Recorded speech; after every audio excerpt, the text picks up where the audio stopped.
ഞാനാ ചപ്പുകുട്ട എല്ലാം താറുമാറാവും പോകുന്നു. എന്ത് പറ്റി? ചന്ദ്രകുഞ്ഞ് സംസാരിച്ചു. ഇനി എന്ത് ചെയ്യും? ആറ്റമ്മ മുടിച്ചു വെച്ചിരുന്ന സ്ഥലം നിനക്കറിയോ? എന്തിനാ അവിടെ പോയി ഒളിക്കാൻ? അല്ല, അതിന്ന് ഒരെണ്ണെടുത്ത് പൊട്ടിച്ചാലും ലോകം മുഴുവൻ അവസാനിക്കല്ലോ.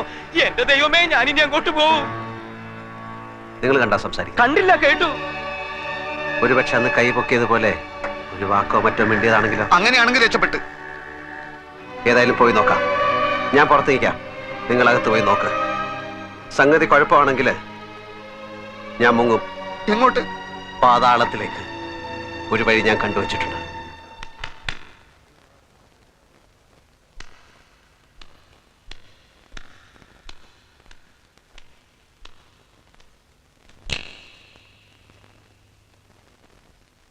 ഇവരൊക്കെ ആരാണെന്ന് മനസ്സിലാകുന്നുണ്ടോ?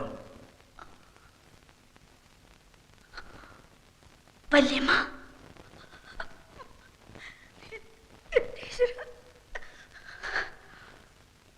ശങ്കരമാവൻ, വേണുട്ടൻ. അതാരാണെന്ന് മനസ്സിലായോ?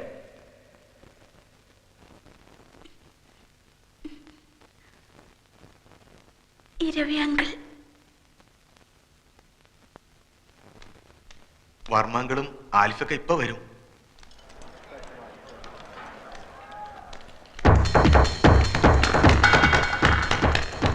ഓടിക്കോ മോനെ, ഓടിക്കോ. അവിടെ എല്ലാം തത്ത പറയണ പോലെ പറയണു.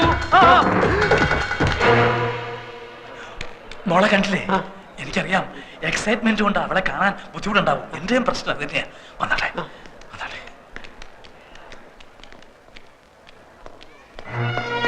എന്റെ ഈശ്വര, കുളിച്ചോണ്ട് നിൽക്കുമ്പോഴാ ഞാൻ വിവരം അറിഞ്ഞത്. കുളി തുടരണോ നിർത്തണോ എന്താ വേണ്ടെന്ന് അറിയാൻ വയ്യാത്ത ഒരവസ്ഥ. ശബ്ദത്തിന്റെ ഉച്ചസ്ഥായി മൗനം എന്ന് പറഞ്ഞതുപോലെ സന്തോഷത്തിന്റെ പാരമ്യത്തിൽ കണ്ണീര് വരും. ചിലപ്പോ ഹൃദയസ്തംഭനം വരെ ഉണ്ടാവാം. എന്റെ പ്രാർത്ഥന ഈശ്വരൻ കേട്ടു. അല്ല, നമ്മുടെ പ്രാർത്ഥന ഈശ്വരൻ കേട്ടു.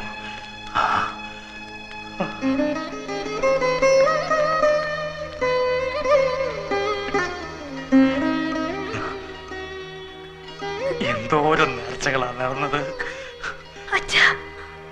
മതി, അച്ഛനത് മതി. കുറുപ്പേ, എന്തോ ഇന്ന് തന്നെ ചന്ദ്രയുടെ ആൽഫയുടെ പേരിൽ എല്ലാ ക്ഷേത്രങ്ങളും വഴിപാട് നടത്തണം. ഇപ്പൊ കാലുകൾക്ക് മാത്രമേ തളർച്ചയുള്ളൂ. Otherwise she is fine. ഇത് നോക്കിയേ, ആരാന്ന്?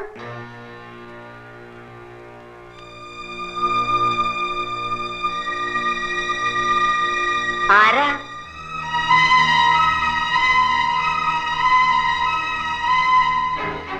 ആൽഫി.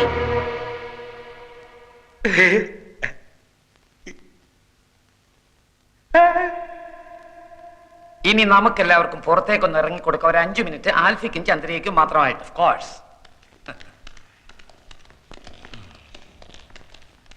പാടോ.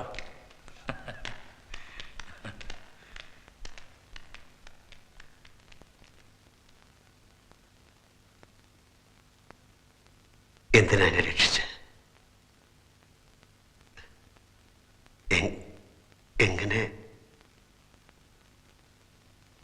എങ്ങനെ നന്ദി പറയണമെന്ന് എനിക്കറിയില്ല. കട്ടിട്ട് കടന്നു കളയാൻ വേണ്ടിയൊന്നുമല്ല, അച്ഛനെ രക്ഷിക്കാൻ വേറെ വഴിയില്ലാത്തതുകൊണ്ട് ചെയ്തു പോയതാണ്. എനിക്ക് എല്ലാറ്റിനും എനിക്ക് മാപ്പ് തരണം. ആരോടൊന്നും പറയണ്ട. അപ്പു പോയി ആ പണം അയക്കൂ.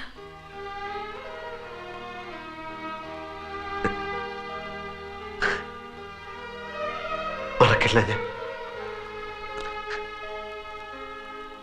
മരണം വരെ ഞാൻ മറക്കില്ല.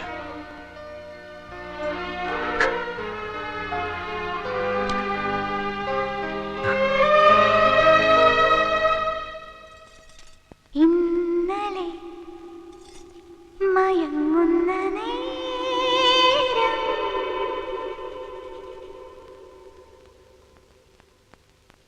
ഒളിച്ചെന്നെ വിളിച്ചവനാരോ, കുളിരോ കനവോ.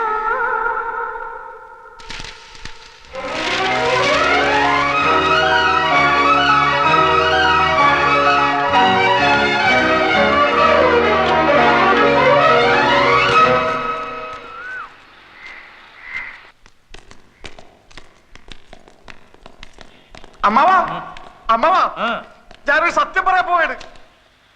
നീ എവിടെ ആയിരുന്നല്ലോ കുറച്ച് ദിവസം? അതൊക്കെ പിന്നെ പറയാം. ഞാനൊരു സത്യം പറയട്ടെ, ഞെട്ടരുത്. ആരോ നല്ലവണ്ണം പെരുമാറിയ പോലെ ഉണ്ടല്ലോ. ഞാനൊരു സത്യം പറയട്ടെ, ഞെട്ടരുത്. അയ്യോ നിന്നെ ഈ നിലയിലാക്കിയതാരാ? അമ്മേ, ഞാനൊരു സത്യം പറയട്ടെ അമ്മേ. അയ്യോ ഇതെന്ത് പറ്റി? ആരോട് പറയാതെ എങ്ങോട്ടാ പോയത്? എല്ലാരും കൂടി ഇങ്ങനെ ചോദിച്ചോണ്ടിരുന്നു. ഞാനങ്ങനെ സത്യം എല്ലാവരും പറയും. ഒന്നും മിണ്ടായിരിക്കേ, അവൻ പറയട്ടെ, പറ.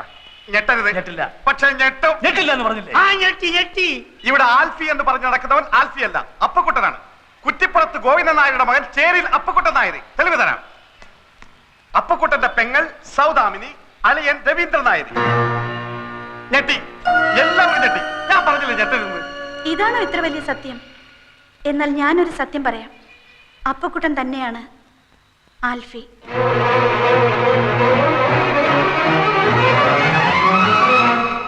എന്താ മോളെ നീ പറയുന്നത്? അത് അപ്പുവാണ്. അപ്പക്കുട്ടൻ എല്ലാരും കൂടെ ആ പാവത്തിനെ പിടിച്ച് ആൽഫി ആക്കിയതാ. ഇരവി, എന്താണ് ഈ കേൾക്കുന്നത്? ഒന്നും മനഃപൂർവ്വമായിരുന്നില്ല, സംഭവിച്ചു പോയതാ ഓരോരോ ചുറ്റുപാടില്. നടന്നതൊക്കെ ശരിയോ തെറ്റോ എന്ന് നോക്കിയിട്ട് ഇനി കാര്യമില്ല. ഹരിച്ചു നോക്കിയാലും ഗുണിച്ചു നോക്കിയാലും ലാഭല്ലേ ഉള്ളൂ. എനിക്ക് ഇപ്പോഴും ഒന്നും മനസ്സിലാവണില്ല. അപ്പൊ ആൽഫി എവിടെ? പറയാൻ എനിക്ക് വിഷമമുണ്ട്. പറയാതിരിക്കാൻ കഴിയാത്തത് കൊണ്ട് മാത്രം പറയാ. ലേഖ പറഞ്ഞില്ലേ, നീണ്ട മുടിയുള്ള നീല കണ്ണുള്ള എപ്പോഴും ഒരു കള്ളച്ചിരിയോടെ ധാരാളം തമാശകൾ പറഞ്ഞെന്നെ പൊട്ടിച്ചിരിപ്പിച്ച ചുറുചുറുക്കുള്ള ആൽഫി. മനസ്സ് മുഴുവൻ കൊടുത്ത് ഞാൻ സ്നേഹിച്ച ആൽഫി. വിവാഹത്തിന് തലേന്നാണ് ഞാൻ അറിഞ്ഞത് അയാൾക്കൊരു ഭാര്യയും കുട്ടിയും ഉണ്ടെന്ന്. ചോദിച്ചപ്പോ ഒരു കള്ളച്ചിരിയോടെ അയാൾ എന്നോട് പറഞ്ഞു, ജീവിതം ഒരു വലിയ തമാശയായിട്ടേ അയാൾ കണ്ടിട്ടുള്ളൂ എന്ന്. ആൽഫിയുടെ തമാശകളിൽ ഒന്നായിരുന്നു. ഞാനും വെറുത്തുപോയി. ഞാൻ എന്നെ തന്നെ വെറുത്തുപോയി. നിങ്ങളോടൊക്കെ എന്തു പറയണം, നിങ്ങളെയൊക്കെ എങ്ങനെ നേരിടണം എന്നാലോചിച്ച് തളർന്നപ്പോൾ ആത്മഹത്യ എന്നൊരു വഴി മാത്രമാണ് ഞാൻ മുന്നിൽ കണ്ടത്. അത് അപകടമായിരുന്നില്ല, സ്വയം നശിപ്പിക്കാനുള്ള ശ്രമമായിരുന്നു. ക്ഷമിക്കണം എന്ന് പറയാൻ മാത്രമേ എനിക്കാവൂ. എഴുന്നേക്കാൻ കഴിഞ്ഞിരുന്നെങ്കിൽ അച്ഛന്റെ കാലിൽ കെട്ടിപ്പിടിച്ച് മാപ്പ് ചോദിക്കാമായിരുന്നു. കച്ചവടം ഒന്ന് ശരിയായാല് കിട്ടുന്ന ലാഭം അപ്പപ്പ കൊടുത്ത് ചന്ദ്രയുടെ കടം തീർക്കാം. പണം കൊണ്ടുള്ള കടം. പക്ഷെ കടപ്പാട് എങ്ങനെയാ തീർക്കുന്നത്? ഇനി താമസിപ്പിക്കാതെ വർമ്മ സാറിനെ കണ്ടുള്ള വാസ്തവം തുറന്നു പറയണം. അതിനു മുമ്പ് നമുക്കൊരു വലിയ കാര്യം ചെയ്യാനില്ലേ? നമുക്ക് ചന്ദ്രയെ നടത്തിക്കണ്ടേ? വേണം. എന്റെ കൂടെ നിൽക്കൂ. തളർന്നു പോയി എന്ന തോന്നൽ ആദ്യം ചന്ദ്രയുടെ മനസ്സിൽ നിന്ന് മായ്ക്കണം. പോകാൻ കഴിയില്ല എന്ന് വിചാരിക്കുന്നിടത്തെല്ലാം കൊണ്ടുപോകണം. കാണാൻ കഴിയില്ല എന്ന് വിചാരിക്കുന്ന കാര്യങ്ങളൊക്കെ കാണിച്ചു കൊടുക്കണം. ഡൺ? Done. ആദ്യം തോന്നിയത് ഒന്നങ്ങ് വീക്കാനാ. അത് കഴിഞ്ഞപ്പോ അതിശയായിരുന്നു. പിന്നെ കള്ളക്കഥകൾ പറഞ്ഞ് കൂത്തുകളിക്കുന്നത് കണ്ടപ്പോ സർക്കസിലെ ബഫൂണിനോടുള്ളത് പോലൊരു രസം. പിന്നെ എപ്പോഴാ ഇഷ്ടായി മാറിയത്? അന്ന് അപ്പ പോയപ്പോ തിരിച്ചു വരും വരെ ആശുപത്രി ചുവരിലെ ബ്ലോക്ക് നോക്കിക്കിടന്നു. ആ സൂചികൾ ഇനിയും വേഗത്തിൽ ചുറ്റണമെന്ന് ഞാൻ ആഗ്രഹിച്ചു. അപ്പോഴാ എനിക്ക് മനസ്സിലായത് അപ്പൂനെ എനിക്കിഷ്ടാണെന്ന്. അപ്പൂ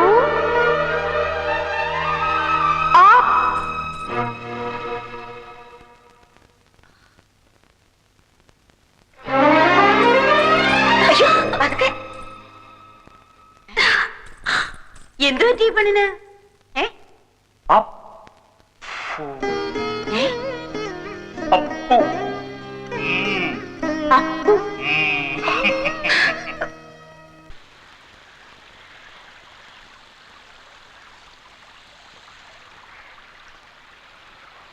ഒരു കാര്യം സത്യം പറയട്ടെ, എന്താ?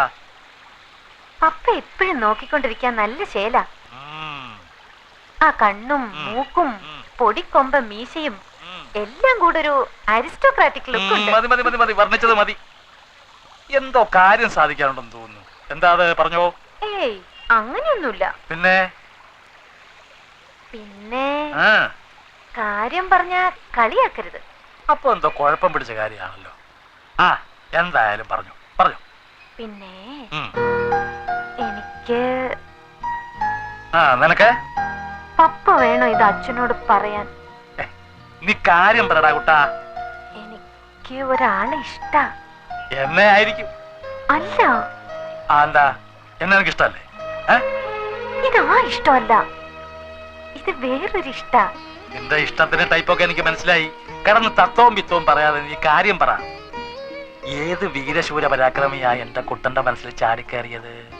പറയട്ടെ.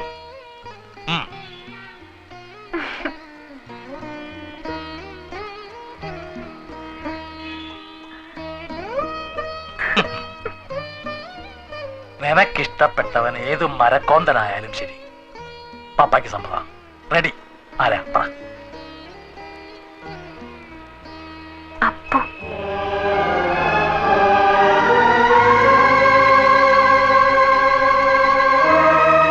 ഇതെങ്ങനെയാ പറയാന്നൊരു കൺഫ്യൂഷനിലായിരുന്നു ഞാൻ.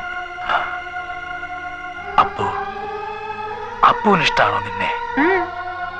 ചന്ദ്രയ്ക്ക് സുഖായിട്ട് പപ്പയുടെ മനസ്സൊന്ന് തണുത്തിട്ട് വേണം പറയാനെന്ന് വിചാരിച്ചിരിക്കുകയായിരുന്നു.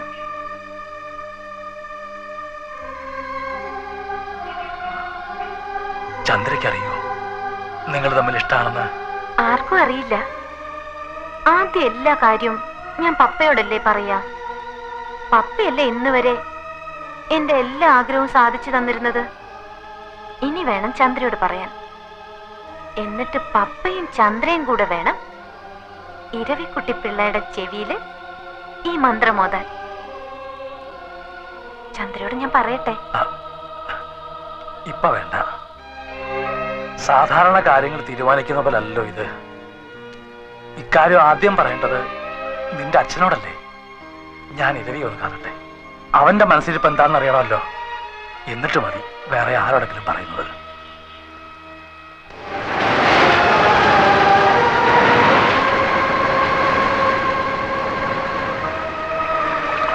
ഒരു മകൾക്ക് വേണ്ടി വഴിമാറിക്കൊടുക്കാൻ മറ്റൊരു മകളോട് പറയുക, അങ്ങനെ താനിതിന് കരുതാവും.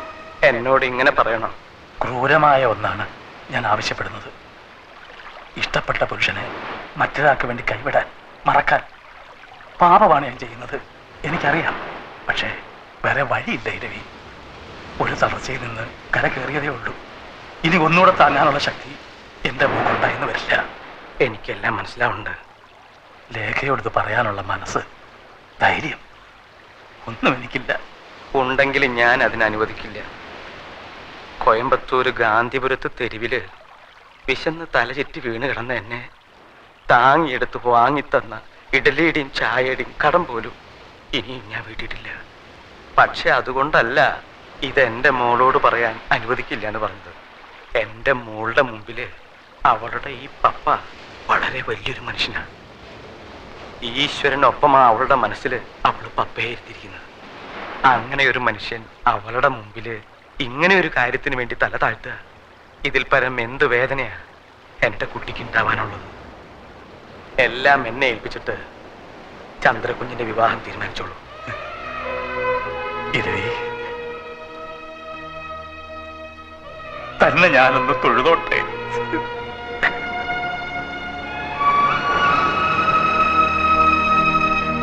എനിക്ക് എന്റേതെന്ന് പറയാൻ നീ മാത്രമേ ഉള്ളൂ.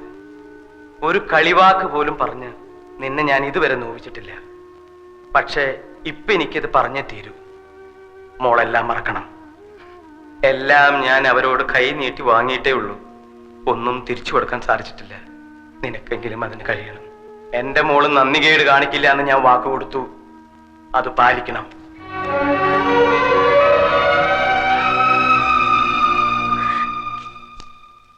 എന്തായത്? പറയാൻ കഴിയില്ലെങ്കിലൊന്ന് ഭയന്നാ എഴുതാനിരുന്നത്. കുറെ എഴുതി ചുരുട്ടിക്കൂട്ടി കീറിക്കളഞ്ഞു. ഒരിക്കലേറ്റ മുറിവിന്റെ പാടുകൾ മാഞ്ഞതേയുള്ളൂ. വീണ്ടും അത് സംഭവിക്കുമോ എന്ന ആവശ്യമില്ലാത്തൊരു ഭയം എൻ്റെ മനസ്സിലുണ്ട്. അതുകൊണ്ടാ എത്രയൊക്കെ നീണ്ടൊരു മുഖവുര. അപ്പോൾ ആശുപത്രിയിൽ വെച്ച് എന്നോട് ചോദിച്ചില്ലേ എന്താ എനിക്ക് വേണ്ടി ചെയ്യേണ്ടതെന്ന്? ഉത്തരം ഞാനിപ്പോൾ പറയാം. എന്നെ ഒന്ന് മനസ്സിലാക്കാൻ ശ്രമിച്ചാൽ മാത്രം മതി. ഒരേ ഒരു വാക്കേ കത്തിലുള്ളൂ. ഇനി അത് തുറന്നു നോക്കണ്ട. എനിക്കിഷ്ടമാണ് അപ്പുനെ.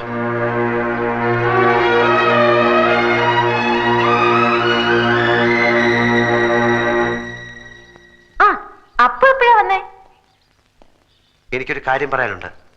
എനിക്കറിയാം, ഞങ്ങൾക്കൊക്കെ അറിയാം, അല്ലേ ചേട്ടാ? അപ്പോ അളിയനും പെങ്ങളും ഞങ്ങളും എല്ലാം കൂടി കാര്യങ്ങളെല്ലാം നീക്കി തുടങ്ങി. അമ്മാവൻ അപ്പുന്റെ അച്ഛന് കത്തെഴുതിയിട്ടുണ്ട്. എന്നോടൊന്നും പറഞ്ഞില്ല. ഇനി എന്തിനാ പറയുന്നത്? പെണ്ണിനും ചെക്കനും ഇഷ്ടായ സ്ഥിതിക്ക് ബാക്കി കാര്യങ്ങളൊക്കെ ചെയ്യേണ്ട കുടുംബക്കാരാ. ചന്ദ്രയ്ക്ക് 1000 നാവാ അപ്പുനെ കുറിച്ച് പറയുമ്പോ. She's thrilled. അപ്പുക്കുട്ട തൊപ്പിക്കാരായി എപ്പ കല്യാണം? മകരമാസത്തിൽ വേലി കെട്ടിയിട്ട് അപ്പ കല്യാണം. അയ്യേ തന്റെ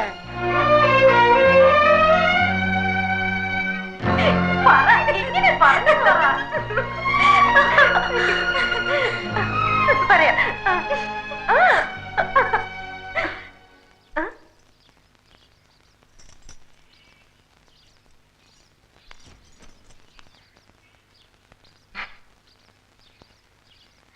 പേടിക്കണ്ട പപ്പ, ഞാനൊന്നും പറഞ്ഞില്ല. നന്ദികേട് കാണിക്കില്ല. ദൈവാധീനത്തിന്റെയും കഷ്ടകാലത്തിന്റെ ഇടയിൽ കിടന്ന് നമ്മൾ ഒരുപാട് ഉരുണ്ട് കളിച്ചു, ഇല്ലേ നൂറേ? പടച്ചോന്റെ സഹായം കൊണ്ട് മാത്ര വലിയ പരിക്കൊന്നും കൂടാണ്ട് നമ്മൾ ഇവിടം വരെ എത്തിയത്. 5 അണയ്ക്ക് ഗതിയില്ലാത്തവൻ ആനയ്ക്ക് വില പറഞ്ഞ പോലെ അങ്ങ് പറഞ്ഞു പോയതാ. കിട്ടിയാ കിട്ടി, പോയാ പോട്ടെ എന്ന് പറഞ്ഞ് ആകാശം ഇടിഞ്ഞ് താഴോട്ട് വന്നാലും തലയിൽ താങ്ങാമെന്നൊരു ധൈര്യമായിരുന്നു ഇതുവരെ. കാരണം നഷ്ടപ്പെടാനൊന്നുമില്ലായിരുന്നല്ലോ. പക്ഷെ ഇപ്പോ എന്തൊക്കെയോ നഷ്ടപ്പെടാനുണ്ട് എന്നൊരു തോന്നൽ. വലിയ മിടുക്കനാണെന്ന് ചിലപ്പോഴൊക്കെ ഞാൻ സ്വയം കരുതിയിരുന്നു. പക്ഷെ ഇപ്പം മനസ്സിലായി, നമുക്ക് നിയന്ത്രണമില്ലാത്ത ചിലതൊക്കെ നമ്മളിൽ തന്നെ ഉണ്ടെന്ന്. അവിടെ ബുദ്ധിക്കും സൂത്രത്തിനും ഒന്നും സ്ഥാനമില്ല. നമ്മുടെയൊക്കെ മനസ്സിന്റെ കാര്യമാണ് ഞാൻ പറയുന്നത്. പൊള്ളിച്ചുകളികൾക്കിടയിൽ അറിയാതെയും പറയാതെയും എങ്ങനെയോ ഇഷ്ടപ്പെട്ടു പോയതാണ് ലേഖയെ. ഒരു നുണയിൽ നിന്ന് രക്ഷപ്പെടാൻ മറ്റൊരു നുണ പറഞ്ഞ് ഒടുവിൽ ഊരാക്കുടുക്കായപ്പോൾ ഒരു ജീവശ്വാസം തന്നവളാണ് ചന്ദ്ര. ആർക്ക് നേരെ ഞാൻ കണ്ണടയ്ക്കുക? ആരോടാ ഞാൻ ഇനിയും കള്ളം പറയാ? എനിക്കറിയില്ല. ഒരു തീരുമാനം എടുക്കാൻ കഴിയുന്നില്ല. പക്ഷെ എന്നും എല്ലാരെയും സന്തോഷിപ്പിച്ചുകൊണ്ട്, എന്നൊന്നും സ്വയം ചതിച്ചുകൊണ്ട് ആർക്കും ജീവിക്കാൻ കഴിയില്ലല്ലോ. എനിക്കും അതിന് കഴിയില്ല.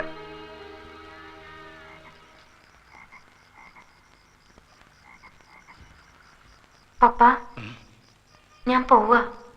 എങ്ങോട്ട്? ഇംഗ്ലണ്ടിലേക്ക്. ഇനി 6 മാസം കൂടെ കഴിഞ്ഞാൽ അടുത്ത കോഴ്സ് തുടങ്ങും. നേരത്തെ പോയാൽ ആ നാടും അവിടുത്തെ സമ്പ്രദായമൊക്കെ ആയിട്ട് ഒന്ന് പഴകാനും പറ്റുമല്ലോ. പപ്പ, എന്നെ പോവാൻ അനുവദിക്കണം. എന്നെ അനുഗ്രഹിക്കണം. നിന്നെ അനുഗ്രഹിക്കാനുള്ള അർഹത ഈ പപ്പായ്ക്കുണ്ടാ മോളെ?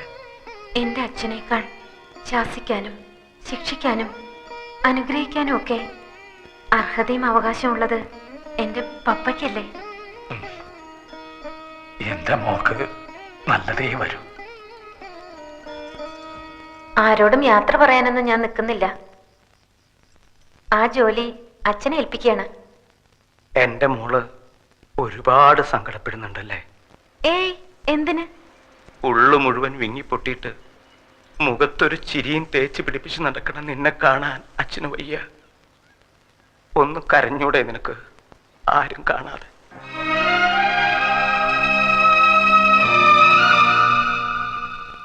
അപ്പുവിന്റെ അച്ഛനുമായി അനിയമൊന്ന് സംസാരിച്ചു. നിശ്ചയം നടത്തിക്കൊള്ളാനാ പറഞ്ഞത്. പെങ്ങളും അളിയനും ബന്ധുക്കളായിട്ട് ഇവിടെ ഉണ്ടല്ലോ. വിവാഹം മാത്രം നാട്ടിൽ വെച്ച് മതി എന്ന് പറഞ്ഞു. മറ്റന്നാൾ കാലത്ത് 9 മണിക്കാണ് സമയം കുറിച്ച് തന്നിരിക്കുന്നത്. ഇതാ എനിക്കിഷ്ടായത്. ചന്ദ്രയ്ക്ക് നന്നായി ചേരും. ഇതാ കുറെ കൂടി നല്ലത്. ചന്ദ്ര ഏത് സാരി കൊടുക്കുന്നേ? ഞാനല്ല അതൊന്നും തീരുമാനിക്കുന്നത്, ലേഖയാണ്. അവള് തീരുമാനിക്കണം ഞാൻ എന്തണിയണം, എന്ത് ഉടുക്കണമെന്ന്. അവളോട് ചോദിക്കട്ടെ. ഇവളെവിടെ?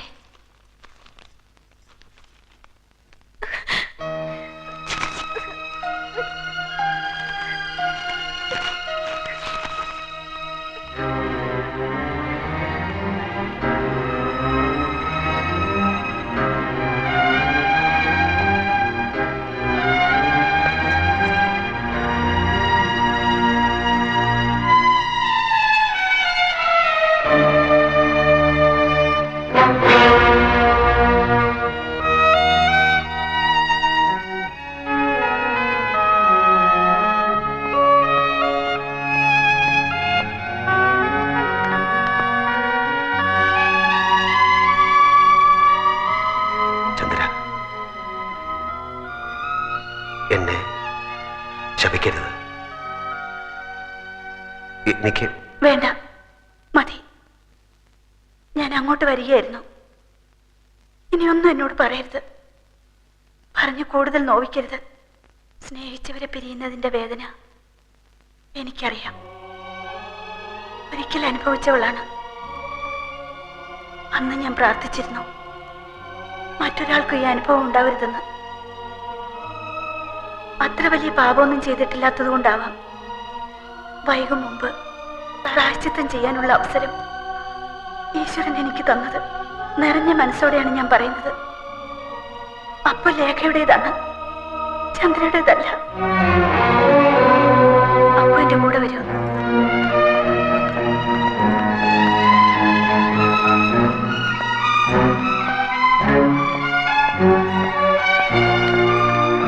ലേഖ എവിടെ? അവള് പോയി. എവിടേക്ക്? അതൊന്നും എന്നോട് ചോദിക്കരുത്, ഞാൻ പറയില്ല.